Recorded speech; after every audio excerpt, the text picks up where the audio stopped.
Olá, na série Sete Pecados Capitais, designação essa introduzida por Gregório Magno no século VI, e posteriormente aprofundada por São Tomás de Aquino no século XIII. Começamos abordando sobre a soberba como sendo o pecado ou a mãe de todos os pecados, como então definiu São Tomás de Aquino. Entretanto, hoje daremos sequência falando sobre o pecado da inveja, que é, nesta série, o pecado a seguir do pecado da soberba. Assim sendo, vamos usar da mesma ordem de abordagem, semelhante à abordagem anterior. Nós começamos abordando sobre a inveja, ou seja, começamos abordando sobre a soberba na perspectiva filosófica. Porém, não deixamos de considerar o conceito etimológico e fizemos também um exercício incursivo histórico do próprio termo. Hoje, procuraremos ser mais pragmáticos e abordaremos de forma sucinta o que vem a ser então a inveja. Começar por dizer que a própria palavra em si ela é de origem latina, invidia, ou invidare, ou invidere, que significa lançar mal olhado, olhar com tristeza, olhar desgostoso. Esta palavra ela aparece para caracterizar o sentimento profundo de tristeza pela felicidade, pelo bem, pelo ganho alheio. E na perspectiva filosófica, e aqui invocamos inicialmente Aristóteles, que nós já conhecemos, o pai da lógica formal, e um dos grandes pensadores da Grécia Antiga, só Aristóteles, por sua vez, faz uma observação sobre a inveja na sua obra A Ética a Nicômaco. Os prefere Nicomaco. Ética a Nicômaco, nas páginas 1108, onde ele vai caracterizar a inveja ah, como sendo um sentimento de tristeza em relação ao outro. De outra maneira, e vou aqui tentar colocar como ele colocou nas páginas 1108, Aristóteles considera a inveja como sendo um vício oposto a virtudes como a justiça e a amizade. Isto porque, para Aristóteles, a inveja mina a filia cívica, que é a amizade cívica. Um indivíduo invejoso, um indivíduo que se conduz pela inveja, é um indivíduo que não consegue manter o equilíbrio da relação comunitária, porque ele não consegue olhar o ganho alheio como sendo um motivo de gozo, mas ele olha o ganho alheio como que se devesse ser seu. E também a própria inveja, nessa perspectiva, nós podemos até considerá-la, podemos olhá-la como sendo uma espécie de ramificação do pecado da soberba. Lembrando que o soberbo é aquele indivíduo que se coloca numa posição de autossuficiência, autoemancipação, uma posição de sobreposição em relação aos demais. Aqui, na perspectiva de Aristóteles, a inveja ela é oposta ao vício, ou seja, é oposta à virtude da justiça e, e, e da amizade, justamente porque ela não consegue se alegrar com aquilo que é, que é o benefício, ou com aquilo que são os benefícios e os ganhos e as vitórias, os sucessos alheios. O invejoso, nessa perspectiva, acaba tendo ou sentindo-se sempre inferiorizado quando alguém à sua volta alcança algum ganho. Claro, aqui um ponto que eu gostava também de observar e não deixar passar dentro dessa abordagem de Aristóteles, porque a perspectiva de Aristóteles é em relação à comunidade. E aqui nós temos um ponto de reflexão bastante interessante. É que o invejoso, a inveja, por sua vez, tem sempre um objeto. Ou seja, a inveja tem sempre um alvo. E com base nessa perspectiva aristotélica, podemos presumir, ou podemos aqui resumir, dizendo que o invejoso ou a inveja, ela nunca é em relação a algo ou a alguém que não esteja próximo de si. A inveja é sempre em relação a alguém próximo. A inveja é sempre em relação a alguma coisa próxima. Ou seja, é sempre em relação a quem está perto de nós. Nessa perspectiva, de acordo com Aristóteles, podemos aqui considerar a inveja como um sentimento de tristeza ou como um sentimento de desgosto em relação ao ganho do próximo. Isto é o que nós chamamos então de inveja, mas isso mina a filia cívica, por quê? Porque que Aristóteles entende que isso mina a amizade cívica, social? Isto porque, de qualquer das formas, nós estamos ladeados, geralmente, num determinado ciclo. Nós estamos num ciclo, seja ele laboral, seja ele religioso, seja ele existem vários outros ciclos em que nós podemos estar envolvidos.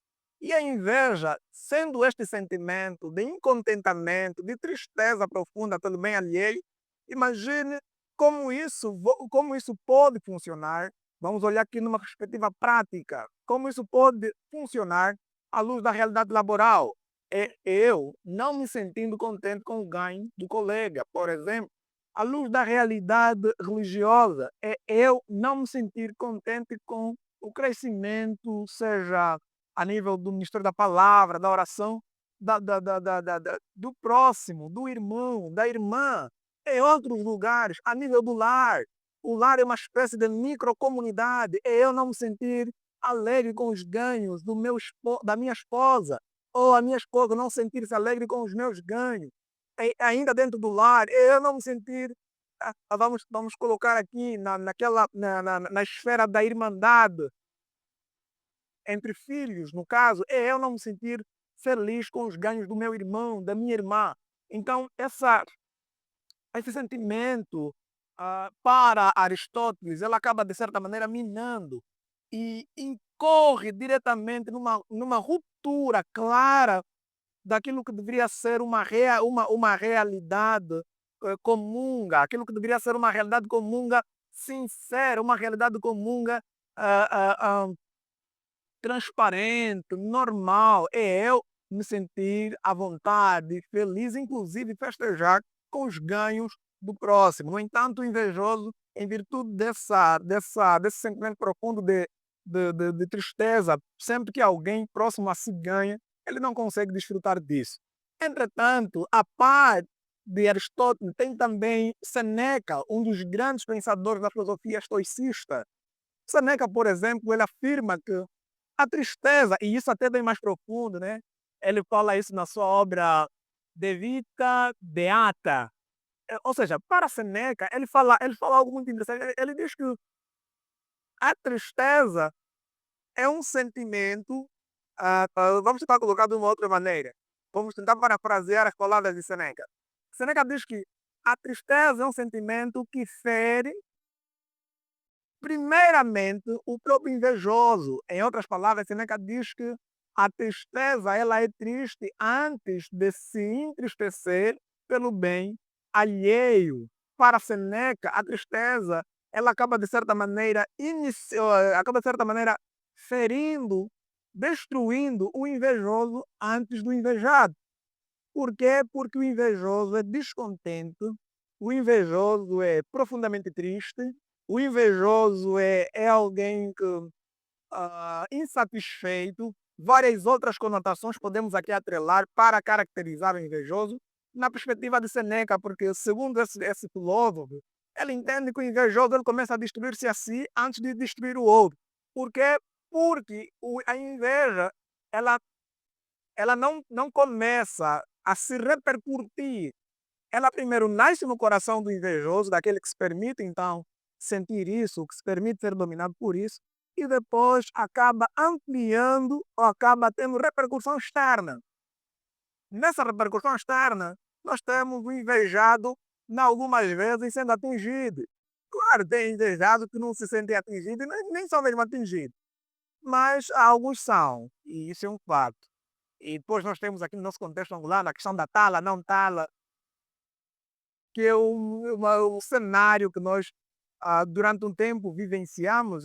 Hoje já nem se fala assim tanto, mas foi um cenário, foi um fenômeno que nós presenciamos e vimos os contornos, os males que isso trouxe para determinadas pessoas que foram alvos dos então invejosos. Então, Seneca ele está certo porque a inveja Por ser esse sentimento triste, profundamente triste, esse sentimento está inicialmente invejoso e ele tem uma repercussão posterior externa, que é no invejado. E desta maneira nós podemos concluir que o invejoso, ele é uma pessoa, conforme já caracterizamos, triste, é uma pessoa insatisfeita, é uma pessoa, vamos usar a palavra bem mais adequada para este tipo de situação. É uma pessoa infeliz. O invejoso é infeliz porque ele nunca se realiza com base, ou seja, porque ele se entristece a partir dos bens ou dos ganhos alheios. Entretanto, nós citamos, se citamos Aristóteles, citamos Seneca, eu quero aqui citar Tomás de Aquino. Tomás de Aquino considera a inveja como, já bem caracterizamos inicialmente, como sentimento profundo, é mesmo um sentimento profundo de, ah, de tristeza pelo bem alheio. Na verdade, não há tanta distinção na caracterização apresentada por Aristóteles e Tomás de Aquino. Entretanto, a ênfase aqui de Tomás de Aquino consubstancia-se no fato da ingratidão. Para Tomás de Aquino, o invejoso é aquele que não consegue, e aqui também invocamos João Calvino. Para Tomás de Aquino e para João Calvino, o invejoso é aquele que não consegue olhar para o que tem e alegrar-se muito por conta de estar sempre atento com os olhos, ou seja, estar sempre atento aos ganhos dos outros, ao ganho do próximo, do vizinho, do colega, do primo, do irmão, do amigo. Em outras palavras, nessa perspectiva de Tomás de Aquino e João Calvino, o invejoso é alguém que infelizmente vive uma vida triste porque vive se comparando com os ganhos alheios. E isso também vamos ver de forma bem mais enfática na perspectiva da psicologia daqui mais para frente. Entretanto, fica aqui claro que a perspectiva da psicologia, da filosofia, entende a inveja como um sentimento destrutivo, um sentimento destrutivo, um fenômeno destrutivo. Sim, é destrutivo e essa destruição ela não tem necessariamente uma perspectiva inicial externa. A destruição ela começa com o próprio invejoso. Vamos agora falar de forma bem rápida da perspectiva psicológica. Na perspectiva da psicologia, nós temos horas de teoria, então vamos para apenas horas. Temos de cá, Freud, nós conhecemos o pai da psicanálise. Freud admite, ou podemos declarar na sua abordagem, a inveja é uma energia reprimida, destrutiva. E nós podemos consubstanciar essa abordagem de Freud na perspectiva de Leon Festinger, o famoso pai da teoria da comparação social. Ou seja, vamos tentar como prática explicar o que é isso e como é que esse pensamento, esses dois pensamentos acabam de certa maneira estabelecendo um casamento perfeito. Vamos atrelar a isso também o pensamento de Calvino e o pensamento de Santo Tomás de Aquino. A olhar, ou seja, vamos ver que a inveja, de acordo com essas três perspectivas, ou esses três autores, ou com essas três formas de conceituar, a inveja acaba de certa maneira se configurando num sentimento de tristeza, não por algo que não se tem inicialmente, mas em razão de alguma coisa que o outro tem. Em outras palavras, a inveja, nesse contexto, ela nasce como um sentimento comparativo, ela nasce da comparação. Da comparação por quê? Porque eu me entristeço, não porque não tenho, né? Mas eu me entristeço justamente porque alguém tem intelecto maior do que eu.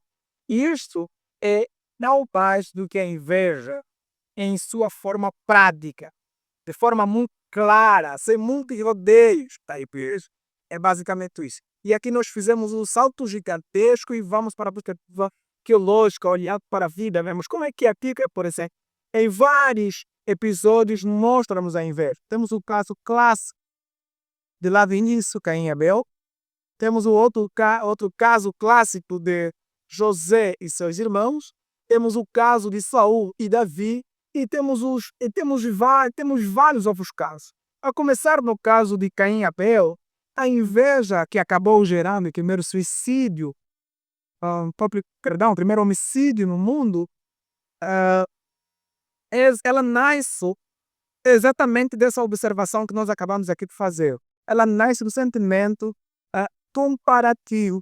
Não é que Caim, ou seja, não é que Abel ah, deu muito mais, ou que Caim deu pouco. É claro que nós nem vamos entrar na discussão de se é dar muito ou dar mais. E tudo que precisa ficar claro é que Caim simplesmente acabou se esquecendo pelo fato de Deus ter aceito a oferta e Abel e não dele. E claro, está aqui uma expressão clara, como disse, não nos vamos delongar no episódio, mas fica claro que esse sentimento, aliás, de despesa no coração de Caim, pelo fato de não ter sido aceita a sua oferta e ter sido aceita a oferta de seu irmão, o levou a ter que a partir para uma ação muito clara de homicídio. Ele acabou matando teu irmão muito por conta dessa comparação. Ele ainda não olhou para pelo menos os fatores que levaram a ser rejeitado a sua oferta, mas ele acabou olhando assim invejavelmente pelo fato de Deus ter aceito a oferta de seu irmão. Temos também outro caso que é de traição e violência, é o caso clássico de José e seus irmãos. Os irmãos de José acabaram traindo e trataram violentamente a seu irmão mais novo, José, em virtude do sentimento que eles tiveram de tristeza profunda pelo fato de José ter os sonhos que teve, quiser ter falado que Deus, ou seja, o que ele entendia que Deus estava falando com ele, e também pelo apreço que seu pai acabou demonstrando pelo próprio José. Temos também o caso clássico da amizade, assim, vamos colocar aqui nos diminutos, da amizade pequena, vamos dizer pequena porque não durou muito tempo, entre Saul e Davi. Eles eram amigos justamente por conta do episódio que envolve Golias e muito mais, a vitória que Davi concedeu a Israel e, consequentemente, a elevação do nome do próprio rei. Isso tudo nós já conhecemos esse episódio, mas fica claro que esse episódio durou pouco, essa amizade durou pouco tempo, por uma razão muito simples, qual? Pelo fato de Saul, ou seja, de Davi, achar graça diante de Deus, e Saul não. Fica claro aqui que até a amizade que era boa acabou sofrendo essa ruptura, essa corrupção, não tem virtude desse sentimento. Nós podemos, de forma muito clara, simples, e à luz da palavra de Deus, demonstrar que a inveja ela está relacionada com a falta de senso de gratidão, e nós afirmamos isso baseando-se no fato de que o invejoso não olha para o que tem, mas ele acaba sempre sentindo-se entristecido justamente pelo que o outro tem, pelo que o próximo possui. Na realidade da igreja, e aqui estamos olhando a perspectiva da religião, a inveja ela acaba de certa maneira destruindo até o próprio zelo pelas coisas do Senhor. O invejoso, por exemplo, ele não consegue ver o irmão progredindo na fé, porque ele entende que aquele progresso que o irmão tem devia ser dele. Para nós, os crentes, isso é algo nocivo, porque isso nos livra, isso nos priva da graça de Deus. Um coração angustiado pelo bem alheio dificilmente consegue experimentar a verdadeira comunhão com Deus. Um coração angustiado pelos ganhos alheios dificilmente consegue experimentar aquilo que nós chamamos vamos usar a palavra como Paulo disse, as bênçãos espirituais de nós que sabemos como a paz, a felicidade, olá, são muitos outros ganhos que nós recebemos da parte de Deus que nós devemos desfrutar. Mas, infelizmente, um coração invejoso não consegue desfrutar desses ganhos porque, infelizmente, acaba, de certa maneira, olhando sempre para o que o outro tem de simples espécie. É o vizinho que conseguiu uma casa nova, ou o vizinho que conseguiu edificar uma casa, o vizinho que conseguiu comprar um eletrodoméstico novo, o vizinho que conseguiu um carro novo, um colega que conseguiu um carro novo, o irmão na congregação que foi elogiado por um ato novo, que alcançou um ofício novo. E às vezes ele não consegue se alegrar com nada disso, porque ele entende que seria sempre ele o legítimo possuidor destas coisas que não o próximo. Portanto, todo qualquer indivíduo que vive e é conduzido pela inveja não é feliz. E isso é um fato. Por mais que queira e por mais que diga de qualquer seja a forma, este indivíduo não é feliz. Assim, faço um apelo e um convite a você que me assiste a tomar diante de Deus o teu coração grato diante de todas as coisas que Ele fez sobre a vida. Que Deus abençoe e estamos juntos.